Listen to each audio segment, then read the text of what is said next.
Welcome back to another episode of the Outdoor Builders Podcast. Shout out to our sound guy, Baltazar, I like who that. keeps surprising us every week with new intro songs. That was good. Thank that you, was bro. a good one. Maybe one of these days we'll have a blooper reel or something to show you guys. Yeah. But welcome back to another episode to the Outdoor Builder Podcast again. Bruno's here with me, CEO Let's of go. Empire Pavers. I'm Daniel with Empire Pavers here as your host. Yep. Bruno, tell us a little about your week. How's your week going so far? Man, it was a week. This week was really good week. I got to travel to a really cool spot, and I can't wait to share that. But so far, so good. We got a lot of jobs going on, a lot of things, business catching up. Believe it or not, we got snow in the Bay Area. Yeah. For the first time in a very long time, we got snow up in the mountains in San Jose. I was there today with a client, and I was able to see that closely in person. But Yeah, Mount Hamilton's covered in snow, Yeah. which is crazy. This week, we're going to look at moving forward, how to customer relations and sales strategies. We've covered what you need to do to start your business. Yeah. How to go ahead and expand your business, Yeah. right? Which is important. Yeah. The next step is client relationship and sales strategies. You can now, okay, you've got the client, right? Yep. Now, how do you close the client? Exactly. Getting a client's not that hard. Like everyone can get a lead to go into a job site and provide them an actual estimate, right? But not everyone is able to close and keep that client. And today we're gonna really be talking about that, and I'm gonna share a few secrets of mine, things that I done it before and things that I still do it until today, of how do you close a client and how do you keep that client happy in a way where they're gonna call you once again, and also not only that, they're gonna refer you to their friends and their families and all that. So I feel like you've touched it. It's the most overlooked aspect of the sales process. Asking for the referral, asking, because in that lead that they provide you, it's free. Exactly. So in order for you to understand how valuable it is for you to convert a client, you got to put down how many clients you visit throughout the year, and actually how many of those clients that you visit throughout the year you closed, right? So last year our company did 158 projects, right? We're talking over almost three projects, almost 3 projects a week that we started last year. So now when you look at it, it's kind of like, well, 150 plus jobs, how many clients you actually went for? So in order for us to close 150 plus projects, we had to see, I believe, little over 400 to 500 clients. In person Estimates. I'm not talking about phone calls that came in through the business. I'm talking about like meeting with the clients. We did receive over 1,000 inquiries last year of people wanting to do our jobs, for us to do a job for them. So I'm going to give a quick secret and breakdown from what we do here. First thing we do, we always, we filter the client. We want to make sure that the clients that's calling in, they understand that they're calling the right company. So first step you got to do if you're a business owner is like, make sure that the people that's calling you, it's looking for exactly what you do. Sometimes they're calling you, hey, do you do, Here, I got one. We get a lot of this. Concrete repair. Yes. Hey, my driveway's cracking. Yeah. I don't want to replace it. I only want to spend $1,000. Yeah. Can you just patch it in? So those are the clients that I call them the fox. Why the fox? Because they just want to come and get the cheap and take off, right? They don't want to stay for the whole thing. Basically, what they want is just I need to find someone cheap, someone that can come and finish this. So if you don't value your job as a very valuable for you personally, how can you show that to a client, right? Meaning, it's okay if you're in the concrete repair industry. Our company, we don't do repairs, Correct. Right? We do new projects, and the repairs that we call is like we will demo and we're gonna rebuild it. Essentially, we're not just grinding the hairline cracks that you have in your concrete and epoxying that. We're not doing that. We're not in that industry. That is specific companies that does that type of work. So what we tell clients like up front that we are a company that will design, manage and build your dream space. So up front, when someone calls in, is that something you're looking for? Yes, that's kind of what I'm trying to do, remodel my yard or do a patio in the yard, or whatever that might be, right? So a person here in the office who answered the phones already qualified that client to like, okay, this is a good lead in terms of what you're doing. So when I started, we're in the Emerville area, Oakland area, right? So when I started, anybody that called in, Was qualified? it was qualified. It was a qualified client. And the bigger problem was because I was always answering and trying to be proactive to my clients by saying, what do you need? I need some help with my yard. No problem. I'm on the way. I used to jump on the car and drive like to Santa Rosa and Napa, like wherever it was. And I get there and they're like, yeah, I was just trying to fix this one board out of my fence that got damaged. And I'm like, Yeah. for real? This is like some type of a handyman work. And I'm like, oh man, I can't believe that I waste all this time. So qualifying the client that calls in is very important for you to understand what you're going to be working with. So that's the first question we ask. Are you sure you're looking for a remodeling? Are you sure that you're looking for to rebuild something new? And then the second question is like, great, now that we know that you're trying to do some type of work that we provide, what that will be specifically? I want to redo my fence. I want to do a new paver patio, concrete patio. I want to do a pool, a retaining wall. All right, great. And do you know what type of retaining wall? So we do all these questions even before going to the client, just because we can save so much time and money, because time is money, right? Correct. So now you don't ask those right questions. You show up to a client. It's going to be me when I first started with the clients all the way like an hour away, showing up that expecting to be this nice, bigger, good job. And it's just a one little thing, right? So asking those questions before you even take off to the job site, it's a key. So I ask, what are you trying to do? We analyze and we make sure that it is exactly what we do, like it is inside the industry that we work with. A specification, or I want to do a paver patio. Great. Now you ask one of the most important questions. Do you know roughly how many square feet do you have? And some clients will be like, well, I don't know. You're the professional. Or some clients will be like, it's probably like 10 or 20. If they say, it's just a little tiny yard, we at our company, we have a minimum. But if you're early on starting, you can set your minimum maybe as $1,000 minimum or $2,000 minimum. That's important for you to understand that. That's important for the client to understand when you say that, because once you give them that number, they kind of look at the yard and they're going to be like, well, it's roughly in there. It's roughly a little more and less. So it's like they know what you be expecting, at least the minimum, right? Otherwise, you're not wasting your time, you're not wasting their time. And be honest with the clients. A very, very important key. Be honest with your clients. Just tell them, listen, I would love to help you, but based on the size of your work, that's not something that I will be able to help you with. It doesn't meet our minimum standard. Exactly. Yeah. And if you're starting, again, if you're early on starting, okay, that makes sense for you to go there. You have less overhead, less employees. Yeah, maybe you're like, it's just you doing all the work. Instead of you going work for someone throughout the day making $15, $18, $20 an hour, you can go there within 2-3 hours, knock it out, and make $300, $400, right? That's a different scenario. Now, if you're in this industry to make money and become a real business, first thing you got to understand is that if you don't qualify your clients enough in order for you to bid on those projects, you can start losing money up front. Like maybe your advertisement is not being clear enough. That's why you have all those calls.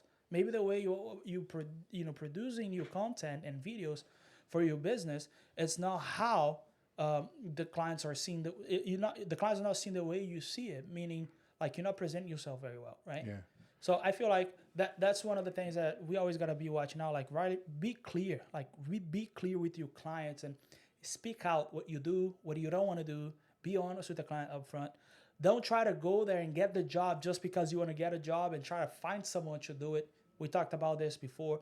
It's like that's where you lose money because you think you can figure it out. And most of the times you won't be able to figure it out. And I think it's important to also clarify, like you said, right, when you're starting out, the clients in Napa or Santa Rosa, it's an hour away. That's 2 hours of lost opportunity time of you staying nearby or trying to find another job locally that it's actually qualified for you. And even if you're working at the job site, you have a job going on and someone calls, you waste 2 hours of your time where you could potentially finish that job. You leave your guys alone. They say, when the cat's not around, the rats will potty. So, they'll potty. Sound like so that, similar. So it's like, if you're not watching your job site closely and you receive a phone call like this, that's a waste of a time. And time, again, is money in this industry, right? So that's the thing. Qualify the clients very well. After you do those first 3 questions, what's the next question, right? So I feel like, just to summarize a little bit here for you, you mentioned it is very important for you that the customer knows who they're calling. Yeah. Correct? Yep. But at the same time, it's just as important for you to know who is calling into you as well. Exactly. Correct? Yep. Qualify as a lead, make sure you're not wasting your time, making sure that you're going out to projects that A, you're willing to do, and B, that you can do. Yeah. Correct? Exactly. So that way, both of you guys don't create expectations, you and the client, right? Oftentimes what happens is the client's creating these expectations where you are going to be able to finish the job the way they're expecting you to finish. Just by calling, I saw a company online and I think this guys can do it. But then again, if you advertise not being clear enough and telling the clients what you do, maybe it's like they're creating the wrong expectations on you, right? And now you're wasting your time, the client's wasting their time. Okay. So be clear up front, first thing you do in terms of advertising so the clients can see it. Okay, cool. Bruno, I have a 500 square foot driveway. I want to redo something brand new. This is totally, gone to shambles.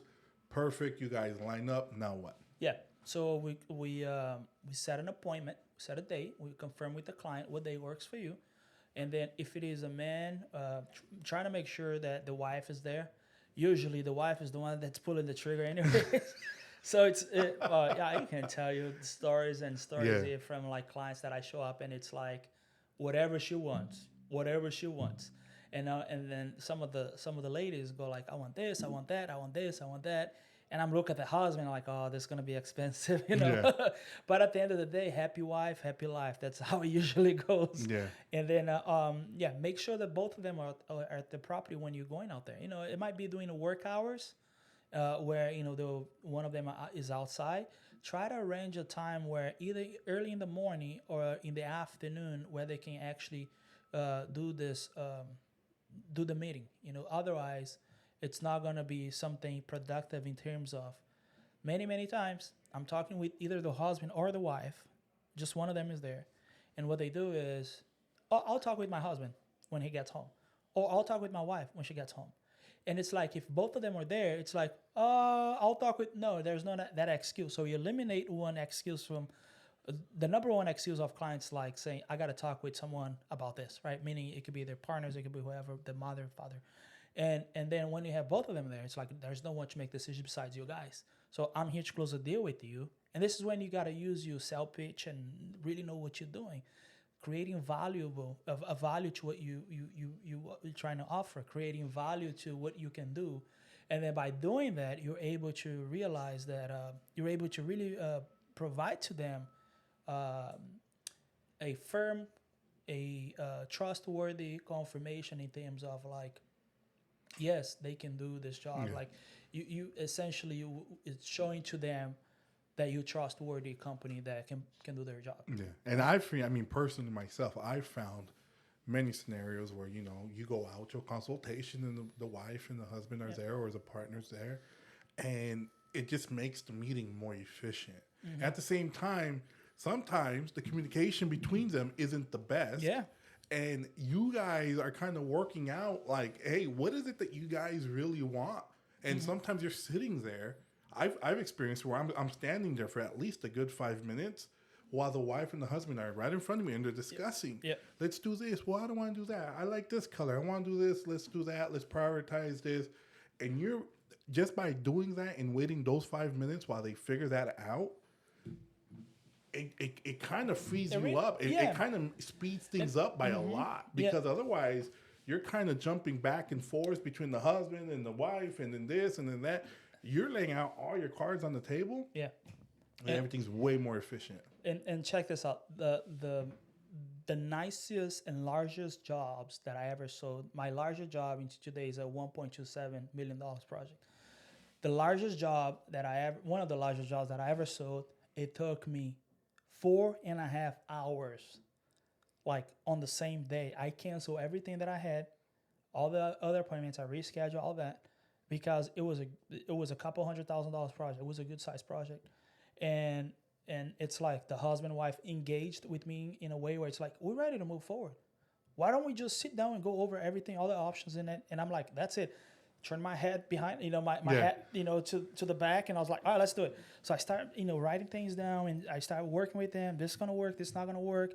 Let's move this. And to a point where they're like, we're going to have lunch right now. You want to eat with us? Sure. Let's. So I felt in a way where they trust me enough to offer a meal inside their own house. They never saw me, right?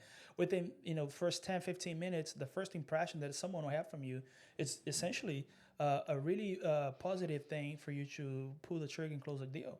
So they felt that they could trust in me in terms of handling their project. And that's when they were like, you know what? You're the guy. Let's just sit down and go over all this stuff. And I took my time. We're talking about over a couple $100,000 in projects. And it's like, you got to take your time. You don't find those type of clients every day just waiting for you to show up.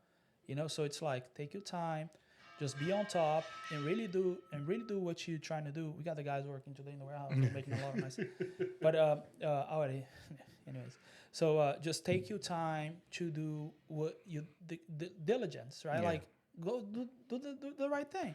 And don't expect for you to show up and the client's like, we're ready to sign the job. Let's here's a check when you start. Doesn't work like that. It takes time. And you brought up a good point. And when you say take your time, because I've spoken with customers, and then they say, hey, look, I've gotten 5 other quotes, and one of my favorite questions to ask is, why haven't you signed with them? Exactly. And they go, well, truthfully, they seemed in the rush. Mm-hmm. Right? I don't want to. They felt like they're rushing through the appointment. They're rushing through the consultation just to get it done so they could get out of there. Yeah. And, like you said, you want to create value. You want to make sure that people are heard. Yeah. And, you get to a point, I feel like, in the industry where everyone's going to be within a certain range of per square foot. Like, for example, if we're talking pavers. Yeah. Everyone's within a certain range. Yeah. Right? You're not going to blow anybody away by price unless you do it essentially close to cost. And I'll tell you this, not all the time, and this is where a lot of people get wrong. Not all the time the clients want to go with the cheap guys. They want to go with the ones they feel the most comfortable. And I can tell you, so many clients has replied to us in a way where it's like, you're not the cheapest, you're the most expensive one, but I like you. You show that you can do the job, and I really trust everything that you said, and you show so much authority in the topics. So it's like, you really know what you're talking about, right? You're not just someone else that's just starting today, right? You're someone that's already here doing this for a very long time. So it's like, let's go ahead and do the job. And again, it took time, like today. And closing the job, like until the client says no, until the client says, I already did with someone else, you don't stop fighting for that client. Correct. So I have a client today that I met July last year. In the middle of the summer, he calls me. He has a pool up in the hill where the hill is coming down, whatever. And then he wanted me to do a retaining wall for him. And I went there and I gave him a price. Like, why don't you just remodel everything? You already going to have all the machines here? And he was like, well, yeah, sure, give me a price. So I gave him a price. It's a good chunk. It's in the high 200K. And basically he said, dude, he kind of got cold feet. I keep reaching out once every other week, once every 3 weeks. And the reach out, this is one of my secrets, and I'm sharing all the secrets today. Wait, are you sure you want to? We're sharing the secret sauce. Yeah, some of them. Yeah, not everything. Not everything. Oh, yeah, we still got a lot there. Yeah, right. So this is a good one. I don't know where I'll text this guy, because when I was inside his house, I saw that he has Warriors T-shirts hanging, and it's like, okay, he likes the Warriors, right? So the Warriors playing, I'll text him, I don't know, hey, you watched that game? Man, Steph Curry really dropped 40 points or whatever. And he was like, yeah, man, that was good. So I kept communication the whole time, even though he said, I'm not moving forward, I don't know. Like, he never said no. He never said, I already did it with someone else. He kept saying, I'm not ready yet. I'm this, I'm that. But you're my guy. He's always reaffirming, like, if I had to do this, I'm going to reach out to you, right? So today you are almost March, almost a year later.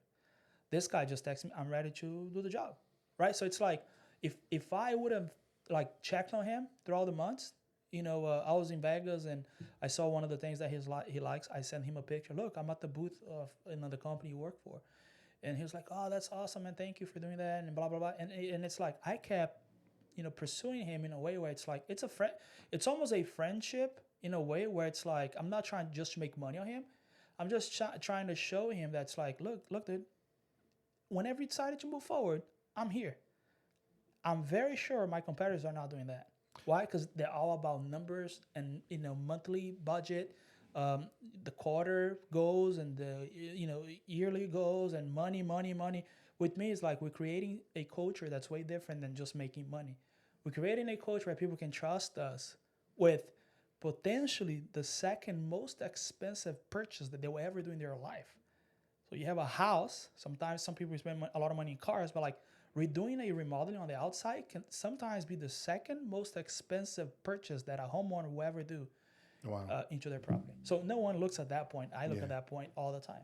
Which is great because, like you said, like it is the second most expensive purchase at one time. And you're kind of reassuring them throughout the whole way. Yeah. Because sometimes, and me and Bruno, we say this a lot, is that relationships sometimes gets you a lot further than anything else. Yeah. When you're doing sales. Yeah. And this goes for any type of sales. Any type of sales. But specifically when customers are looking to spend $80,000, $100,000, $120,000 in $200,000, $1.2 million, like you said, in their yard. Yep. It goes past their logical senses to spend that amount of money. You're tapping into their emotional. Yeah, you're tapping into their emotions. You're tapping into that, and that's where I feel like you specifically do a great job in regards to building relationship, establishing a rapport, and leaning more into the emotional side of the purchase. Can you speak a little bit more into that, into like the emotional side of the purchase or emotional side of the selling? Yeah. So going back to topic 3, like once you schedule the appointment, you're already there at their house. You're talking to them. You're getting the feedback. You have clients that you're going to be able to notice, are they price driven, right? Are they, what else? Are like price driven? Are they like motivated? Are they excited to do the job? How excited are they? Like you need to start reading those type of actions just to kind of guide you to which way the conversation is going to take off. Yeah. Right. One thing, and to jump in here really quick, is one thing I use is, do they need to do the job or do they want to do the job? Exactly. Is the HOA bugging them because their driveway is cracking and all that stuff? They need to do the job. Yeah. It's not they want to do the job. Yeah. Those people more than likely are going to be price driven. Yeah. Right? Because it's not, in this case, it's a necessity. The type of work we do is not a necessity. It's a luxury that someone wants to provide to themselves. And I do have my own yard, and I feel good every time that I show up home and I get to use my yard, right? So it's like I build my own resort, basically. So it's like those are the type of feeling that the clients want to have in terms of like it's a luxury life that I'm trying to get, right? So it's like you got to go all the way on. You go to Cancun, you go to all these resorts in Cabo. It's kind of like that which direction you want to take the conversation. So when you're talking with the client and the clients keep saying, oh, but that's going to be too much money. Oh, but that's probably going to be too much money. You already know that the client's really worried about how much money is going to cost, right? Now, one of the things that I do also during the phone call is I always check if they have a budget over here in the office before I even go out, because majority of the clients will say, no, I just want you to give me the best price you can. So you kind of know which way the conversation is going to go with that. And some clients that give you a budget, you know what? I really like you guys' project. I'm trying to work with 30K or 40K. Great. Be honest up front. It's good for us because now we know what you show them when we show up based on your 40K budgeting. We can do this, we can do that, we can do this, we can do that. Some clients that have a $10,000 budget, I tell them I can pray for you. No, I mean we also offer financing, all that Yeah, stuff, right? But exactly. let me throw you a little curveball here because we get this a lot sometimes. You go to you're talking to somebody and you say, "Hey, like, what are you looking to spend? What's your budget?" Yeah. And they say, "I don't know. You tell me. We're just collecting quote." How do you get around that barrier there? That's a really good question. First thing that I tell them, you're not spending. You're actually investing towards your project. Like you say, oh, I'm willing to invest, to spend this much money. You got to change the mind of spending to investing. Spending something that you don't get a return. Investing something that you always get a return, right? So it's like investing towards your yard. It's a return investment because you get to use the yard. So it's a for sure return. So if you put 100 grand today in the stock market, you're gonna, in 20 years or 15 years, potentially, throughout the years, your money is gonna grow. It's kind of the same thing towards the construction in general, towards the yard. If you invest in this type of money into your property, you're gonna get to use. So you get to enjoy it. Using the yard, like enjoying the yard, meaning that's like you getting your dividends, like you getting your dividends payment, but because you're using the yard. And then once you get ready to sell your house, guess what?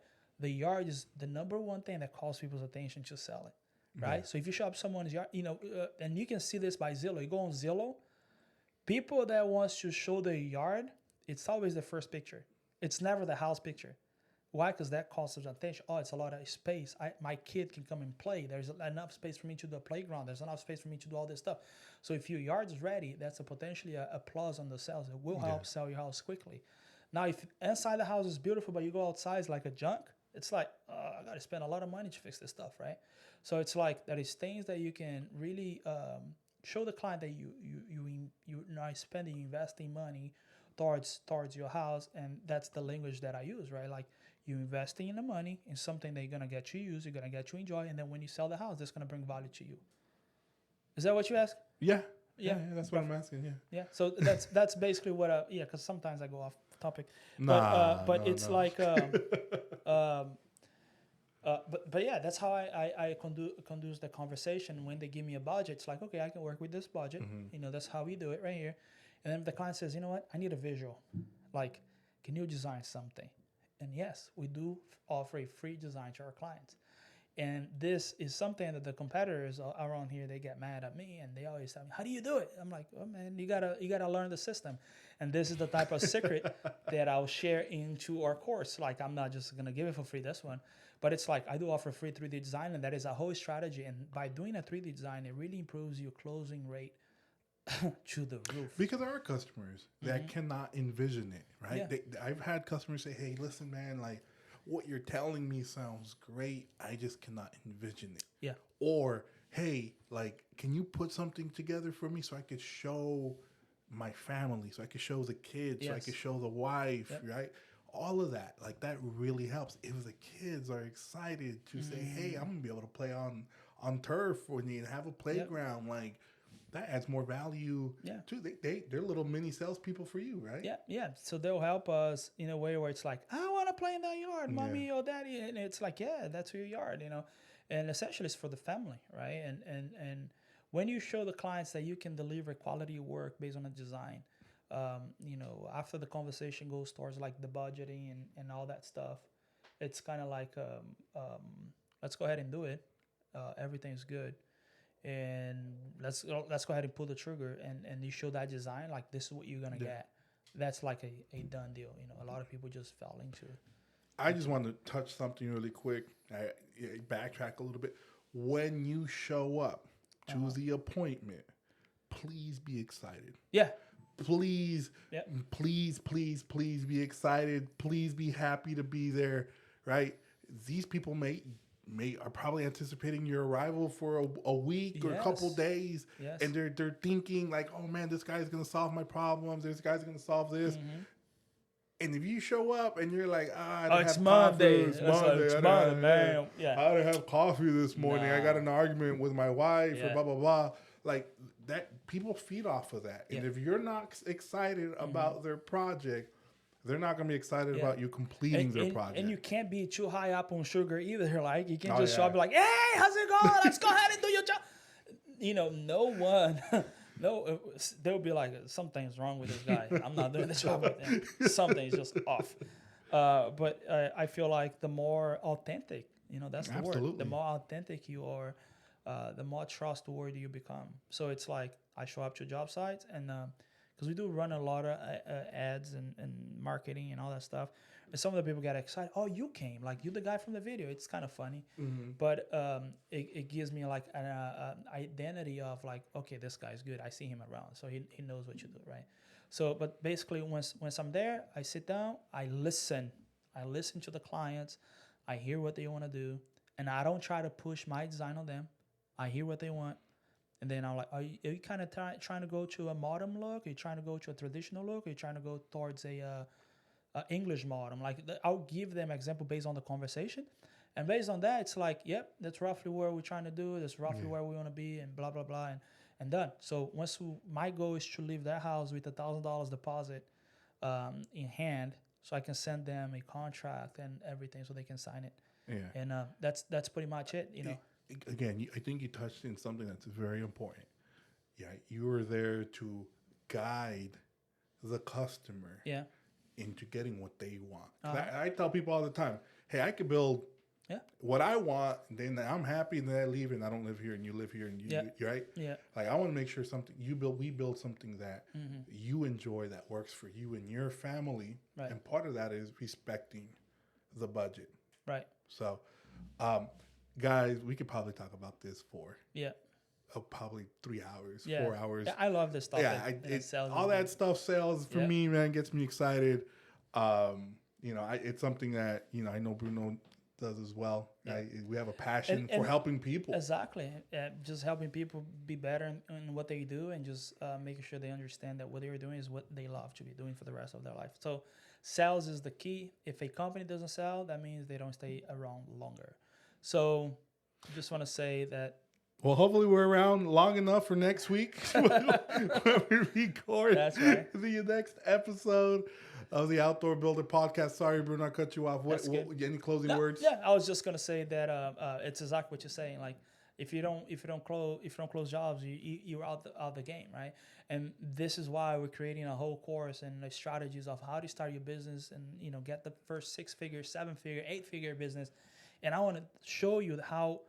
You got to put a lot of work in, but it's doable. I done it, so you can do it too, right? So it's like, if you're really interested in really learning more how you can grow your business, how you can be into the next level as a contractor, please sign up for the course. You're gonna see how we went from 6-figure business to 7, 8-figure business now, and how it is a very easy system to learn, but it's a lot of work to be applied. So please. Watch the videos. Please follow us and see everything that we're doing here. All right, guys. Thank you guys very much for joining us again this week on this episode of the Outdoor Builders podcast. On behalf of Bruno and I, have a great week. We'll see each other next time. See you later.